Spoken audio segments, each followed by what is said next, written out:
Students and welcome to our YouTube channel the Unfiltered Education. तो आज के video lecture में हम डिस्कस करने वाले हैं प्रेसिडेंट्स रूल के बारे में।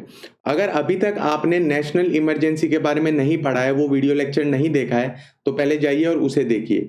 ये उस सीरीज का ही दूसरा पार्ट है। तो चलिए शुरू करते हैं आज का हमारा video lecture on presidents rule. क्या है प्रेसिडेंट्स रूल, किस तरीके से लगाया जाएगा, किस तरीके से हटाया जाएगा, कितने समय तक रहेगा, ये सारी चीजें हम इन डेप्थ इसके अंदर डिस्कस करेंगे। इसके अलावा हम ये भी डिस्कस करेंगे कि क्या क्या गाइडलाइंस दी गई हैं सुप्रीम कोर्ट द्वारा अपने डिफरेंट जजमेंट्स के अंदर अबाउट दी प्रेसिडेंट्स रूल। तो चलिए शुरू करते हैं और सबसे पहले हम समझते हैं कि क्या है प्रेसिडेंट्स रूल। इसका इंट्रोडक्शन समझते हैं, थोड़ी सी ब्रीफ इसके बारे में डिस्कशन करते हैं। Article 355 imposes a duty on the center to ensure the government of every state is carried on in accordance with the provision of the constitution। तो कॉन्स्टिट्यूशन ने सेंटर को बड़े भाई वाली जिम्मेदारी दी है। ये सेंटर की जिम्मेदारी है वो कि इस चीज का देखरेख करे, इस चीज के ऊपर निगरानी रखे कि किसी भी तरीके के से जो स्टेट गवर्नमेंट की फंक्शनिंग है वो इधर उधर ना हो, वो कॉन्स्टिट्यूशनल प्रोविजंस के हिसाब से चलती रहे। तो बड़े भाई को अगर जिम्मेदारी दी है तो उसके पास कुछ ना कुछ तरीके की पावर भी होंगी, अधिकार भी होंगी, तो उसी अधिकार के थ्रू वो क्या लगा सकते हैं, प्रेसिडेंट्स रूल लगा सकते हैं। तो चलिए समझते हैं। In case of failure of constitutional machinery in the state, centre under article 356 can take over the government of the state. Take over कर सकता है, अपने पास ले सकता है, और इसी को हम क्या कहते हैं, इसी को हम कहते हैं प्रेसिडेंट्स रूल, या फिर इसे कहा जाता है स्टेट इमरजेंसी और एल्स कॉन्स्टिट्यूशनल इमरजेंसी। ये तीनों नाम ही हैं प्रेसिडेंट्स रूल के।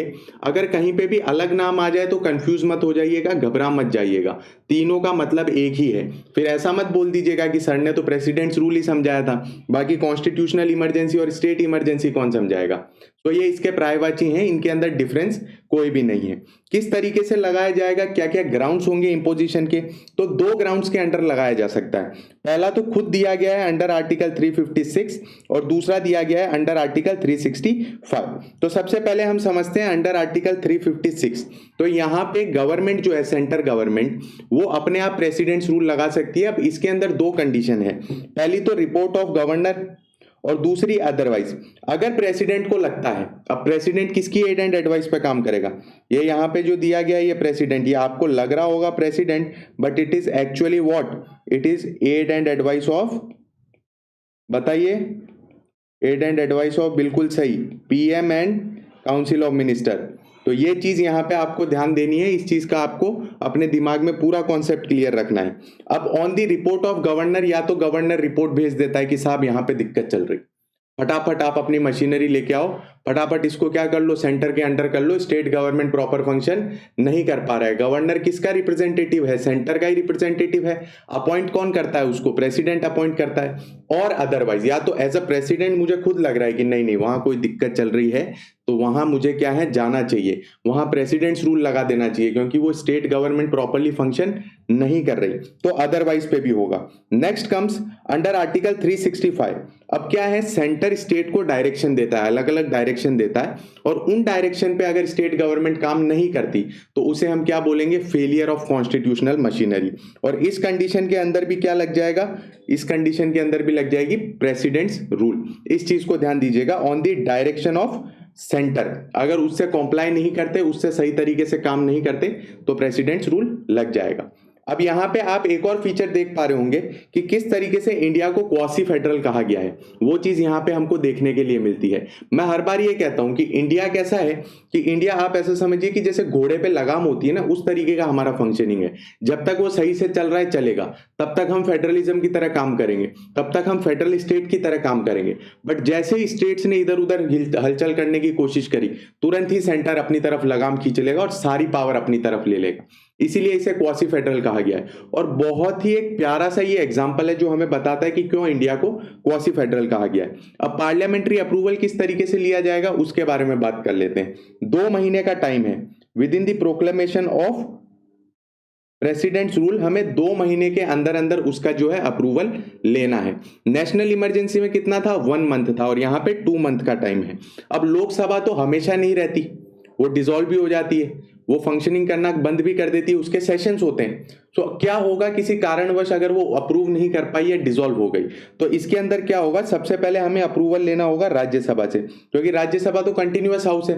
राज्यसभा को बुलाइए और उससे अप्रूवल ले लीजिए कि प्रेसिडेंट्स रूल सही है। और जैसे ही लोकसभा की फर्स्ट मीटिंग हो, उसके 30 दिन के भीतर 30 दिन के अंदर अंदर हमें लोकसभा से भी उसे अप्रूव कराना है। ठीक है, अब आगे चलते हैं कि प्रेसिडेंट्स रूल कितने लंबे समय तक चलेगा। तो 6-6 महीने की अवधि रहेगी। और यहाँ पे नेशनल इमरजेंसी नहीं है कि 6-6 महीने करके आप उसे अप्रूव कराते जाएं एन नंबर ऑफ टाइम्स। जी नहीं, मैक्सिमम यहाँ पे कितनी है, 3 साल। 3 साल है। और अप्रूवल हमें कब तक चाहिए, अप्रूवल हर 6 महीने में चाहिए। हर 6 महीने में हमें इस चीज का ध्यान देना है कि वो जो है अप्रूव हुआ है। अब आगे चलते हैं कि मेजॉरिटी कौन सी होगी। तो मेजॉरिटी सिंपल मेजॉरिटी होगी। सिंपल मेजॉरिटी किसे कहते हैं, सिंपल मेजॉरिटी किसे कहते हैं वो बताइए मुझे। तो सिंपल मेजॉरिटी हो गई half plus 1 present and voting. तो इस चीज का आपको ध्यान देना है कि सिंपल मेजॉरिटी मतलब half plus 1 present and voting. For example 30 आए हैं यहाँ पे, तो 30 की सिंपल मेजॉरिटी कितनी होगी, 16 होगी। प्रेजेंट एंड वोटिंग की 16 हो जाएगी। तो उस तरीके से हमें इसे अप्रूव करवाना है, इस चीज को आपको ध्यान देना है। जबकि हम नेशनल इमरजेंसी की बात करते हैं तो वहां पे कितना दिया गया था, स्पेशल मेजॉरिटी दिया गया था। तो इस चीज को ध्यान दे। अब यहाँ पे कुछ सेफगार्ड्स दिए गए हैं। अब प्रेसिडेंट्स रूल का जितना मिसयूज हुआ है उतना तो नेशनल इमरजेंसी का भी नहीं हुआ। डॉक्टर भीमराव अंबेडकर ने कहा था कि ये जो आर्टिकल है 356 ये डेड आर्टिकल है, इसे कभी भी इस्तेमाल नहीं किया जाएगा। जिसके ऊपर एचवी कामत ने कमेंट करते हुए ये कहा that Ambedkar is dead but articles are very much alive. मतलब आम्बेडकर साहब तो चले गए पर आर्टिकल्स अभी भी जिंदा है। बहुत ज्यादा मिसयूज किया जाता है। अब मेरी केंद्र में सरकार है, आप ईमानदारी से बताइए, आप कितने भी अच्छे इंसान होंगे पर अगर आपकी केंद्र में सरकार है तो आप चाहेंगे किसी दूसरे स्टेट में कोई और सरकार बने या वो प्रॉपर्ली फंक्शन कर पाए। तो अलग अलग ग्राउंड्स पे वहां पे प्रेसिडेंट्स रूल लगाने की कोशिश चलती रहती है। इतनी बार प्रेसिडेंट्स रूल लगाए गए, मैं ये कह सकता हूं कि हर एक स्टेट ने एटलीस्ट एक बार या 2 बार तो वो चीज फेस करी ही है। तो यहाँ पे इसका मिसयूज बहुत ज्यादा हुआ। तो उसके लिए सेफगार्ड क्या है उसे समझते हैं। तो सेफगार्ड आया bye 44th constitutional amendment act, जिसने 2 कंडीशन लगा दी प्रेसिडेंट्स रूल पे। अगर उसे 1 साल के आगे भी चलना है, अगर आप उसे आगे लेके जाना चाहते हैं, 1 साल के आगे उसे ले जाना चाहते हैं, तो उस पर 2 कंडीशन है। सबसे पहली कंडीशन तो क्या है कि नेशनल इमरजेंसी या तो पूरे इंडिया में होनी चाहिए, या उस स्टेट में होनी चाहिए, उस पूरे स्टेट में, या उस स्टेट के किसी पार्ट में होनी चाहिए। दूसरी, अगर इलेक्शन कमीशन ये खुद कह दे कि भाई साहब हम इलेक्शन नहीं करवा सकते, थोड़ा टाइम इमरजेंसी और चलने दीजिए, प्रेसिडेंट्स रूल और चलने दीजिए, हमारे यहाँ पे इलेक्शन करवाना अभी बस की बात नहीं है, तो उसे जो है आगे ले जाया जाएगा। इस चीज को आपको ध्यान देना है। अगर पूछा जाए आपसे मेंस में या कोई और एग्जाम में कि क्या क्या सेफगार्ड्स हैं for the misuse of presidents rule, तो वहां पे आपको ये सारी चीजें लिखनी है। अब आगे चलते हैं और समझते हैं कि इसके कॉन्सिक्वेंसेस क्या क्या होंगे, परिणाम क्या क्या निकलेंगे। पहली चीज तो बहुत सारे बच्चों को ये एक कंफ्यूजन रहता है कि ये भी एक इमरजेंसी है तो हमारे फंडामेंटल राइट्स हमसे ले लिए जाएंगे। तो फंडामेंटल राइट्स पे किसी भी तरीके का जो है प्रभाव नहीं पड़ता। ये सिर्फ स्टेट गवर्नमेंट के लिए है। गवर्नमेंट ने फंक्शनिंग करना बंद किया है, हमारे अंदर थोड़ी कोई दिक्कत आ रही है या फिर कोई रिवोल्ट थोड़ी किया है हमने। तो ये गवर्नमेंट टू गवर्नमेंट फंक्शनिंग होगी। जो कॉन्सिक्वेंसेस होंगे वो भी गवर्नमेंट टू गवर्नमेंट होंगे। जो आम जनता है उन पर डायरेक्ट कोई भी कॉन्सिक्वेंसेस नहीं आते। तो चलिए समझते हैं। पहला पॉइंट जानते हैं कि क्या दिया गया है। प्रेसिडेंट के पास एक्स्ट्रा ऑर्डिनरी पावर आ जाते हैं। सिंपल है, प्रेसिडेंट्स रूल है तो प्रेसिडेंट के पास एक्स्ट्रा ऑर्डिनरी पावर आने ही वाले हैं। तो उन्हें समझते हैं कि क्या क्या एक्स्ट्रा ऑर्डिनरी पावर्स हैं। सबसे पहले स्टेट गवर्नमेंट की जितनी भी फंक्शनिंग है, जो सीएम जितने भी काम करता है वो सारे अपनी तरफ ले लेंगे कि अब से स्टेट का राजा कौन, मैं। प्रेसिडेंट खुद उस चीज पे डिसीजन लेंगे। Again president on the aid and advice of PM and council of minister. हमेशा इस चीज का ध्यान दीजिएगा इंडियन पॉलिटी में। जब हम इंडियन पॉलिटी को थियोरेटिकली पढ़ते हैं तो हमें लगता है प्रेसिडेंट यहां है और पीएम यहां है, बट एक्चुअली में कैसा होता है, पीएम यहां पे रहेगा और प्रेसिडेंट यहां पे रहेगा। पीएम की एड एंड एडवाइस पे प्रेसिडेंट काम करेगा, अदरवाइज वो काम नहीं करेगा। जो भी डिस्क्रिशनरी पावर है वो मेजॉरिटी गवर्नर के पास ही है। प्रेसिडेंट के पास नाम मात्र के जो बोल सकते हैं डिस्क्रिशनरी पावर है, वो भी एक्स्ट्रा ऑर्डिनरी सर्कमस्टेंसेज में। तो जब वो टॉपिक आएगा तब हम उसके बारे में भी डिस्कस करेंगे। दूसरी चीज वो ये डिक्लेयर कर सकते हैं कि जो स्टेट लेजिस्लेचर के जितने भी फंक्शन है वो अब कौन एक्सरसाइज करेगा, तो वो पार्लियामेंट एक्सरसाइज करेगा। वो पार्लियामेंट उस चीज के बारे में ध्यान देगा। दूसरी चीज, सारे नेसेसरी स्टेप्स लिए जा सकते हैं, जितने भी कॉन्स्टिट्यूशनल प्रोविजन प्रोविजंस हैं स्टेट के उनको सस्पेंड करने के लिए, और ऐसी कोई भी अथॉरिटी जिसके पास कॉन्स्टिट्यूशनल पावर है उन्हें भी सस्पेंड किया जा सकता है। तो ऑल एंड ऑल अगर इस चीज को हम एक समरी में समझे तो जितनी भी स्टेट की पावर है वो केंद्र के पास जा सकती है। प्रेसिडेंट को जो मन में आए वो कर सकता है उस समय के लिए। President dismisses the state council of minister, state governor with the help of chief secretary और advisors appointed by president carries in the state administration. इसीलिए बोला जाता है, मैं मेरे स्टूडेंट्स को इसीलिए बोलता हूं कि 21 साल की उम्र में आईएएस एग्जाम क्लियर करके बाहर निकल जाओ तो आप क्या है कैबिनेट सेक्रेटरी के पद तक पहुंच पाएंगे, आप जो है सेक्रेटरी लेवल तक पहुंच पाएंगे, और वहां पे इतनी पावर आपके पास होती है जिसे आप सोच भी नहीं सकते। अब आप ऐसा समझिए कि आप परमानेंट एग्जीक्यूटिव हैं, जब तक आप रिटायर नहीं होंगे तब तक आप उन जो पावर्स हैं उनका सुख भोगेंगे। तो इस चीज को समझिए, यहां पे भी ऐसा ही है। जब सीएम और काउंसिल ऑफ मिनिस्टर अपना काम करना बंद कर देती हैं प्रेसिडेंट्स रूल के दौरान, तो वहां पे हेल्प कौन करता है? गवर्नर की हेल्प की जाती है चीफ सेक्रेटरी द्वारा, और एडवाइजर्स भी अपॉइंट कर सकते हैं प्रेसिडेंट जो कि मदद करेंगे गवर्नर की। तो इस तरीके से वहां पे जो है फंक्शनिंग चलेगी। इन दोनों चीजों का आपको ध्यान देना है। अब आगे चलते हैं और आगे समझते हैं कि और क्या क्या हो सकता है। प्रेसिडेंट ईदर सस्पेंड्स और dissolves the state legislative assembly. Suspend करना मतलब कुछ समय के लिए उसकी फंक्शनिंग रोक देते हैं, और उसको अगर हम बोले डिसॉल्व करना तो मतलब वो डिसॉल्व ही हो गई है, वहां से स्टेट लेजिस्लेटिव असेंबली जा चुकी है। Parliament passes the state legislative bill and state budget. अब स्टेट लेजिस्लेटिव असेंबली है ही नहीं तो उनका काम कौन करेगा? पार्लियामेंट करेगा। अब मुझे ये बताइए कि क्या पार्लियामेंट के पास इतना फ्री टाइम है? पूरे इंडिया की टेरिटरी के बारे में लॉज बना रहे हैं, सेंटर को वो डायरेक्शंस दे रहे हैं, उनके ऊपर चेक रख रहे हैं। एज ए लेजिस्लेचर यही काम होता है कि आप एग्जीक्यूटिव के ऊपर निगरानी रखें। तो क्या इतना एक्स्ट्रा काम करने के पास उनके पास फुर्सत है? जी नहीं, इतनी फुर्सत नहीं है। तो ऐसी कंडीशन में और तरीके के स्टेप्स भी लिए जा सकते हैं। मैं फिर से बोल रहा हूं, लिए जा सकते हैं, जरूरी नहीं है ऐसा होगा ही, बट ऐसे स्टेप्स का प्रोविजन दिया गया है। तो सबसे पहले समझते हैं कि क्या पार्लियामेंट डेलीगेट कर सकता है लॉ मेकिंग पावर किसको? या तो प्रेसिडेंट को, या फिर प्रेसिडेंट ने ऐसी कोई और अथॉरिटी स्पेसिफाई की है कि आप जो है लॉ मेकिंग पावर इसे दे दीजिए तो उसे। दूसरी चीज पार्लियामेंट एंड डेलीगेशन, या तो पार्लियामेंट अगर खुद के पास अधिकार रखता है तो वो, या फिर कोई डेलीगेशन को उन्होंने जो है आगे पावर दे दी है लॉ बनाने की, तो वो क्या कर सकते हैं? स्पेशल पावर्स और ड्यूटीज दे सकते हैं। किसको? सेंटर के ऑफिसर्स को। तो इसीलिए तो बोला जाता है कि आईएएस ऑफिसर जो हैं वो बहुत ज्यादा इंपॉर्टेंट हो जाते हैं प्रेसिडेंट्स रूल के दौरान, उनके पास ज्यादा पावर आ जाती है। जो सेंटर के ऑफिसर्स हैं उनके पास ज्यादा पावर दी जा सकती है। उसके अलावा president can authorise expenditure from consolidated fund of India, sorry state के कंसोलिडेटेड फंड से जो है वो एक्सपेंडिचर दिया जा सकता है। अब एक चीज हमेशा ध्यान दीजिएगा, एक्सपेंडिचर का जो पावर दिया गया है वो लेजिस्लेचर को दिया गया है, हमारे प्रतिनिधि को दिया गया है। वो जो है वहां से जब तक उसे अप्रूव नहीं करते तब तक खर्चा नहीं किया जा सकता। बट ऐसी कंडीशन में क्या होगा कि पहले सैंक्शन कर देगा प्रेसिडेंट अपनी पावर यूज करके, और उसके बाद उसे पार्लियामेंट के अंदर रेटिफाई कराया जा सकता है, अप्रूवल लिया जा सकता है। जब लोकसभा सेशन में नहीं है तब की बात है। अगर लोकसभा सेशन में होगा तो जो नॉर्मल प्रोसीजर होता है कि पहले आप जो फंड आप लेना चाहते हैं उसे अप्रूव कराते हैं और फिर उसका खर्चा करते हैं, उस तरीके से। When parliament is not in session, president can promulgate ordinances for the state. मैंने जैसे बताया स्टेट का राजा कौन? प्रेसिडेंट। उस समय तक वो ऑर्डिनेंसेस भी पास कर सकते हैं, और नॉर्मल सर्कमस्टेंसेस में ऑर्डिनेंस मेकिंग पावर किसके पास होती है स्टेट की? वो होती है गवर्नर के पास। तो ये सारी चीजों को आपको ध्यान देता है। लॉ मेड बाय पार्लियामेंट और प्रेसिडेंट और any authority shell remain operative even after the presidents rule unless repealed, altered और री enacted by the state legislature. कहने का तात्पर्य सिंपल सा इतना है कि जब हम नेशनल इमरजेंसी की बात करते हैं तो वो लॉज बाद में क्या हो जाते हैं? नॉन ऑपरेटिव हो जाते हैं, वो फिर ऑपरेट नहीं करते। बट जब हम बात कर रहे हैं प्रेसिडेंट्स रूल के, तो इस समय पे बनाए गए जितने भी लॉज हैं वो अपने आप जो है इनएक्टिव नहीं होंगे, उन्हें इनएक्टिव करना पड़ेगा। या तो आप उन्हें रिपील कर दीजिए, हटा दीजिए कि हमें ये लॉज नहीं चाहिए। कौन हटाएगा? State legislature. या उसे ऑल्टर कर दीजिए, जिसे हम अमेंडमेंट कहते हैं कि कुछ चेंजेस कर दिए इधर उधर, या फिर री एनेक्ट कर दीजिए, वापस एक नया एक्ट ले आइए उसके ऊपर। तो जैसा आप चाहें तब तक। बट एक चीज यहां पे देखने वाली ये है कि वो अपने आप इनएक्टिव नहीं होंगे। There will be no change in the power of high court. बहुत इंपॉर्टेंट चीज है ये, इस चीज का आपको ध्यान देना है कि किसी भी तरीके से हाई कोर्ट की पावर में कोई भी डिफरेंस नहीं आएगा, कोई भी तरीके की उसमें प्रॉब्लम नहीं होगी, किसी भी तरीके से आप उसे हैम्पर नहीं कर सकते।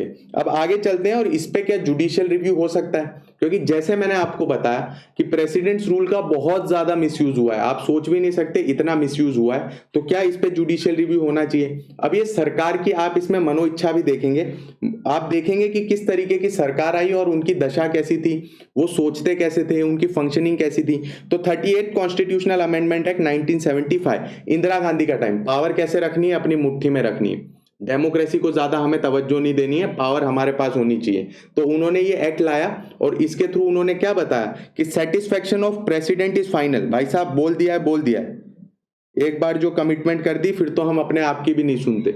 तो फाइनली बोल दिया है कि प्रेसिडेंट रूल लगेगा, प्रेसिडेंट की सेटिस्फेक्शन पे लगेगा, तो सही है, कहीं पे भी चैलेंज नहीं करना है, हिम्मत भी मत कर लीजिएगा कोर्ट में जाने की, क्योंकि हम आपसे ये पावर ले रहे हैं। बट जैसे ही समय बीता और उसके बाद मोरारजी देसाई की गवर्नमेंट आई तो 44th कॉन्स्टिट्यूशनल अमेंडमेंट आया, जिसके थ्रू ये कहा गया कि अब जो है ये प्रोविजन हम डिलीट कर रहे हैं और satisfaction of president is not beyond the judicial review. और बात भी सही है, किस तरीके से प्रेसिडेंट का जो सेटिस्फेक्शन है वो जुडिशियल रिव्यू से ऊपर हो सकता है। तो अभी हाल फिलहाल की अगर प्रेजेंट कंडीशन हम देखें तो जुडिशियल रिव्यू हो सकता है। अब इसके ऊपर एक बहुत ही इंपॉर्टेंट केस भी आया है जिसके अंदर बहुत सारी गाइडलाइंस दी गई प्रेसिडेंट्स रूल के बारे में, उन्हें हम डिस्कस कर लेते हैं। बोमई केस 1994। बोमई केस 1994 में क्या बताया गया है, पहली चीज तो ये सब्जेक्ट टू जुडिशियल रिव्यू, कि जुडिशियल रिव्यू तो भाई साहब होगा।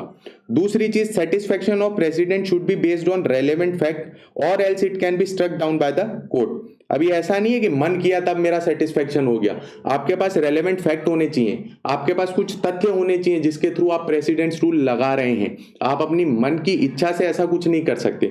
तीसरा बहुत इंपॉर्टेंट पॉइंट है कि अब ये बर्डन किसके ऊपर है, किसके ऊपर ये बर्डन है प्रूव करने का कि वहां रेलिवेंट फैक्ट्स थे। तो अब प्रेसिडेंट को ये प्रूव करना पड़ेगा कि हाँ साहब यहाँ पे रेलिवेंट फैक्ट थे। गवर्नमेंट को ये प्रूव करने की जरूरत नहीं है, स्टेट गवर्नमेंट को ये प्रूव करने की जरूरत नहीं है, प्रेसिडेंट के ऊपर, खुद के ऊपर ये निर्भर करता है। और वो ज्यादा इन डेप्थ नहीं जाएगी कोर्ट कि कितनी कितनी उसमें डिटेल्स है, बट ये चीज जरूर देखेगी कि क्या वहां पे रेलेवेंस है भी या नहीं। तीसरा point, if unconstitutional state government and state legislative assembly can be restored. वापिस ले आएंगे हम कि आ जाओ भाई साहब, ये जो आपको हटाया गया ये गलत तथ्यों पे हटाया गया, तो स्टेट गवर्नमेंट वापस फंक्शनिंग करना चालू कर देगी। तो इसका मतलब ऐसा मत समझिएगा कि आपने डिसॉल्व कर दिया तो वो चले ही जाएंगे, फिर नया इलेक्शन होगा। अगर कोर्ट को लगा कि गलत तथ्यों पे ये जो है हटाई गई है स्टेट गवर्नमेंट, तो हम उसे वापस भी ला सकते हैं। State legislative assembly to be dissolve after the approval of parliament. तो जब तक पार्लियामेंट अप्रूव नहीं कर देता तब तक आप उसे क्या कर सकते हैं, सस्पेंड कर सकते हैं, बट उसे डिसॉल्व ना करें। कारण ये है क्योंकि अगर पार्लियामेंट ने अप्रूव नहीं किया तो उसके बाद आप क्या करेंगे, उसके बाद आपका क्या टेक रहेगा उसमें, वो तो आपने कर दिया, डिसॉल्व कर दिया। तो चीजें ज्यादा ना बढ़ें, ज्यादा प्रॉब्लम हमारे सामने ना आए, इसके लिए हमें क्या करना है, पहले अप्रूवल लेना है और अप्रूवल होने के बाद हमें क्या करना है, उसके बाद डिसॉल्व करना है। आगे समझते हैं। President rule can be imposed on anti secular activities by the state. कोई भी एंटी सेक्युलर एक्टिविटी की गई, क्यों, क्योंकि जो सेक्युलरिज्म है वो इंडिया के कॉन्स्टिट्यूशन का बेसिक स्ट्रक्चर का पार्ट है, वो हमारा बेसिक स्ट्रक्चर है, वो हमारा बेस बनाता है। तो अगर उसके खिलाफ कोई भी तरीके की जो है कार्रवाई की गई स्टेट गवर्नमेंट द्वारा, तो हम वहां पे प्रेसिडेंट रूल लगा सकते हैं। अब यहाँ पे बहुत बार ऐसा बोल देते हैं गवर्नर कि यहाँ पे मेजोरिटी चली गई है, ये जो काउंसिल ऑफ मिनिस्टर है, सीएम है, इनके पास किसी भी तरीके से लोगों की जो है कॉन्फिडेंस नहीं है, ये उनके रिप्रेजेंटेटिव नहीं है अब। और तो ऐसे समय पे बेस्ट एग्जांपल ये है और बेस्ट तरीका ये है कि आप टेस्ट ही कर लीजिए। कॉन्फिडेंस चेक करने का सबसे बेटर तरीका है कि बोलिए, वोट कराइए। अगर वोटिंग उनके साथ हुई तो वो सरकार बना के रखेंगे। सिंपल मेजोरिटी आ गई कि हाँ भाई हमें इस सरकार में विश्वास है, तो सरकार चलती रहेगी। और अगर मेजोरिटी नहीं आई तो वहां से वो अपने आप हट जाएंगे। आप अपनी इच्छा से क्यों सोच रहे हैं, अनुमान क्यों लगा रहे हैं, अनुमान नहीं लगाना। जब हमारे पास स्टेट लेजिस्लेचर है, करा लो वोटिंग, कितना ही टाइम लग जाएगा। तो ये चीज। उसके बाद अगर नई पॉलिटिकल पार्टी है तो उसके पास कोई भी तरीके की पावर नहीं है स्टेट गवर्नमेंट को डिसमिस करने की। बहुत बढ़िया एग्जांपल इसका ये है, जब मोरारजी देसाई की गवर्नमेंट आई 1978 में इमरजेंसी के बाद, तो उस समय पे क्या किया उन्होंने, 9 जो स्टेट गवर्नमेंट है वहां पे प्रेसिडेंट रूल लगा दिया। जो कांग्रेस रूल थे उनको बोला गया कि ऐसा क्यों किया आपने, तो बोला कि अब जो है इनके पास मेजोरिटी नहीं है, इनके पास लोगों का विश्वास नहीं है। तो मतलब आपने केंद्र में सरकार बना ली, तो इसका मतलब ये हो गया कि स्टेट के अंदर उनके पास विश्वास ही नहीं है। तो ये तो उनका अजम्पशन था। उसी के बाद जैसे ही वापस सरकार आई इंदिरा गांधी गवर्नमेंट की, तो उन्होंने क्या किया होगा, उन्होंने फिर से वैसा ही किया। तो इस चीज का ध्यान देना है, ये जो ग्राउंड है ये गलत ग्राउंड है, ये चीज सही नहीं है। 356 article 356 should be used only occasionally. अब इसको सुन के मेरे को थोड़ी सी हंसी भी आती है, क्योंकि ऐसा होता नहीं है। पॉलिटिकल मोटिव्स जो हैं वो प्रिवेल करते हैं any time in our country, और उसकी वजह से इसको जो है बहुत बार यूज किया जाता है। गाइडलाइंस है, बहरहाल मैं तो खुद चाहता हूं कि इसका बहुत ज्यादा यूज ना हो, बहुत कम यूज हो, क्योंकि वो हमारे जो पॉलिटिकल डेमोक्रेसी है उसको प्रोसीजरल से सब्सटेंटिव डेमोक्रेसी बनाएगा। प्रोसीजर तो फॉलो हो रहे हैं, बट क्या एक्चुअली में डेमोक्रेटिक फंक्शनिंग हो रही है, वो हमारे लिए इंपॉर्टेंट है। अब आगे चलते हैं, और क्या केसेस होंगे प्रॉपर यूज के, कुछ एग्जांपल्स हैं जो बोमई केस 1994 में ही बताए गए। सबसे पहला हंग असेंबली। हंग असेंबली का अर्थ ये हो गया कि हमने वोटिंग कराई, अब वोटिंग कराई, 5 इस पार्टी के मेंबर आ गए, 10 उस पार्टी के आ गए, 25 उस पार्टी के आ गए। अब सारी पार्टी में से किसी की भी मेजोरिटी नहीं आई, कोई गठबंधन भी नहीं बना पा रहा है कि आपस में आए, एक साथ आए और सरकार बना ले, ऐसा भी उनके पास कोई फ्रेमवर्क नहीं बन रहा है। तो अब ऐसे समय पे करें क्या? तो ये हंग असेंबली हो गई, ना कोई सरकार नहीं बन पा रही है, ना कोई फंक्शनिंग हो पा रही। तो ऐसे समय पे प्रेसिडेंट्स रूल लगाया जा सकता है। दूसरी, majority party declines to form government and governor finds no alternative. हंसने वाली बात है, मेजोरिटी आने के बाद भी सरकार नहीं बन रही है, या वो बनाना नहीं चाह रहे। ऐसा तो होगा नहीं कभी भी, पर वो उन्होंने एग्जाम्पल डाल दिया। यहाँ पे दूसरे लोगों के एमएलए खरीद के, गलत तरीके से खरीद के, पैसे दे के खुद की सरकार बनाई जा रही। मैं कोई एग्जाम्पल आपके सामने कोट नहीं करूंगा, क्योंकि मैं नहीं चाहता किसी भी तरीके से ये पॉलिटिकल डिबेट बने, बट आपको खुद को मालूम है। तो मेजोरिटी आने के बाद तो सरकार बननी ही बननी है, बट ऐसा होता है किसी कारणवश कोई ऐसे आइडियलिस्टिक गवर्नमेंट बन जाती है या कुछ और केस बन जाता है, तो उस समय पे क्या होगा, उस समय पे वहां पे प्रेसिडेंट्स रूल लगाया जा सकता है। तीसरा, मिनिस्ट्री ने है रिजाइन कर दिया। मिनिस्ट्री ने बोला कि भाई हमारे पास कॉन्फिडेंस नहीं है, हम जितने एमएलए चाहते थे उतने हमारे पास नहीं आए हैं, हम हमारी मेजोरिटी प्रूव नहीं कर सकते। और दूसरी जो है जितनी भी पार्टीज, वो भी आके गवर्नमेंट फॉर्म नहीं कर पा रही, उनके पास भी इतनी पावर नहीं बन पा रही है, इतने नंबर्स नहीं बन पा रहे हैं कि वो अपनी सरकार बनाए। तो ऐसे कंडीशन में भी प्रेसिडेंट रूल लगाया जा सकता है। तीसरा पॉइंट, अगर सेंटर की डायरेक्शन को डिसरिगार्ड कर दिया, सेंटर ने कोई डायरेक्शन दी और उसे मानने से इनकार कर दिया कि हम तो नहीं सुनते साहब आपकी, जो आपके बन पड़ता है कर लीजिए, तो सेंटर क्या करेगा, तुरंत प्रेसिडेंट रूल लगाएगा कि अच्छा तुम्हारी इतनी हिम्मत, देखो अभी मैं क्या करता हूं। तो वहां पे प्रेसिडेंट रूल लग जाएगा। पांचवा, यहां पे क्या बताया गया, state government is deliberately acting against the constitution and law. खुद ही ऐसा काम करने लगे। अभी गवर्नर को भी अपॉइंट करने का एक कारण यह भी था कि स्टेट गवर्नमेंट पे चेक रखा जा सके। अगर स्टेट गवर्नमेंट को एक ऑटोनॉमस यूनिट बना दिया जाए तो सेसेशनिस्ट टेंडेंसी बढ़ सकती है। बट फिर भी अगर ऐसी कंडीशन में भी होता है तो वहां पे प्रेसिडेंट रूल लगा देना सबसे सही चीज। उससे क्या होगा, हम डायरेक्टली कंट्रोल कर पाएंगे और इंडिया की यूनिटी को सिक्योर कर पाएंगे। Sixth, state government wilfully refuses to discharge its constitutional functions. बोले हम तो नहीं करते, काम ही नहीं करना, हमको नहीं करेंगे, कॉन्स्टिट्यूशन ने कुछ भी बोला हो, कॉन्स्टिट्यूशन सुप्रीम है, कॉन्स्टिट्यूशन ने कह दिया वो काम करना पड़ेगा। अब आपका मन करे नहीं करे, आपके दिमाग में कुछ और ऑल्टरनेटिव हो या ना हो, जो कॉन्स्टिट्यूशन ने बोला है वो करना पड़ेगा। इंडिया के अंदर अगर कोई सबसे सुप्रीम है तो वो है हमारा कॉन्स्टिट्यूशन ऑफ इंडिया। अगर उसकी अवहेलना करने की कोशिश करी स्टेट गवर्नमेंट ने तो तुरंत प्रेसिडेंट्स रूल उनके ऊपर लगाया जा सकता है। ये हो गए प्रॉपर यूज। अब इम्प्रॉपर यूज की बात कर लेते हैं। सबसे पहले, no opportunity was given to form alternative government.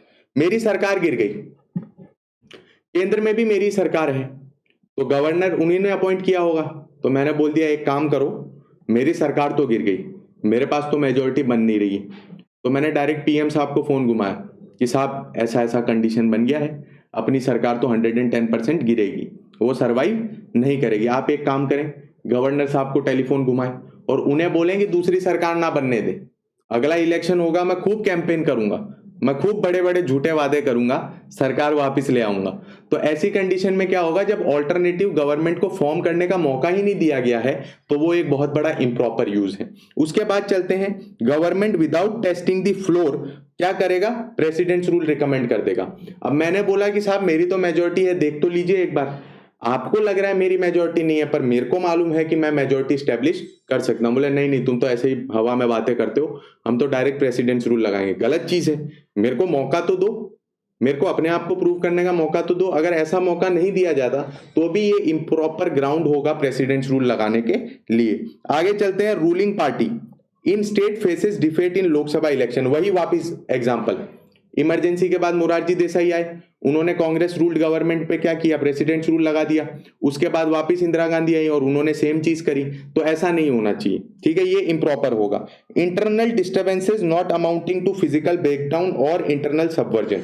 अभी आप डिस्टर्बेंसेस बोल लीजिए, डिस्टर्बेंसेस बहुत अलग अलग तरीके की होती हैं। एक तो नॉर्मल डिस्टर्बेंस जिसे मैं संभाल सकता हूँ, कहीं पे छोटा मोटा दंगा हो गया, मैंने पुलिस भेजी, लाठीचार्ज करवा दिया और वो काम कंप्लीट हो गया, मैंने किसी भी तरीके से उसको जो है सबड्यू कर दिया। तो इसका मतलब ये थोड़ी कि मैं अपनी सरकार नहीं चला सकता। अब जब मैं सरकार चलाऊंगा तो कहीं से कुछ थोड़ा बहुत तो विद्रोह होगा, थोड़ी बहुत इस तरीके की घटनाएं घटेंगी। अब उसे केंद्र को इग्नोर करना पड़ेगा जब तक कि वो बहुत बड़ी घटना ना हो जिसे इग्नोर नहीं किया जा सकता। On the allegations of corruption, allegation लगाना सबसे आसान काम है, ठीक है, वो इंसान करप्ट है, उसके पास तो इतने पैसे इसलिए हैं क्योंकि वो तो ब्लैक का मनी, उसने ऐसा कर दिया होगा। ये सारे अजम्पशंस पे काम करते हैं। एलिगेशन जो है वो सच्चाई नहीं होती। इनोसेंट अंटिल प्रूवन गिल्टी, जब तक आपको गिल्टी प्रूव ना कर दिया जाए तब तक आप इनोसेंट हैं। और एलिगेशंस पे ही अगर प्रेसिडेंट्स रूल लगने लग गया तो दिक्कत हो जाएंगी। तो ये इम्प्रॉपर ग्राउंड होगा। एंड विदाउट प्रायर वार्निंग, एक बार वार्निंग देके देखो उसको, एक बार कोशिश तो करो, उसको बोलो अगले को कि भाई साहब थोड़ा काम अपना सुधारिए, वरना क्या लग सकता है, प्रेसिडेंट्स रूल लग सकता है। एक वार्निंग तो बनती है स्टेट गवर्नमेंट को। अगर वो एक वार्निंग भी नहीं दी गई तो ये इम्प्रॉपर ग्राउंड बन जाएगा। तो this was all about presidents rule. I hope you like this video lecture. अब आपका होमवर्क ये है, जाइए मत कहीं भी, पूरा सुन के जाइए। अब आपका होमवर्क ये है कि आपको डिफरेंस फाइंड करना है बिटवीन आर्टिकल 352 एंड आर्टिकल 356। इस पे आप काम करिए। अगर इसमें दिक्कत आती है तो आप कमेंट सेक्शन में जरूर मेंशन करिए। इस पे भी मैं एक डिटेल्ड वीडियो लेक्चर बनाऊंगा जिसके अंदर हम कंपेयर करेंगे नेशनल इमरजेंसी को और प्रेसिडेंट्स रूल को। Please like, share and subscribe, और अपने दोस्तों से भी सब्सक्राइब करवाएं, क्योंकि मुझे एनालिटिक्स में ये देखने को मिल रहा है कि मेजॉरिटी जो है वो देख तो रहे हैं और लंबे समय तक देख रहे हैं पर सब्सक्राइब नहीं कर रहे। तो सब्सक्राइब कर लीजिए ताकि हमारी कम्युनिटी ग्रो हो और डायरेक्टली हम क्या है, लाइव लेक्चर्स भी ला पाए। So thank you very much for watching.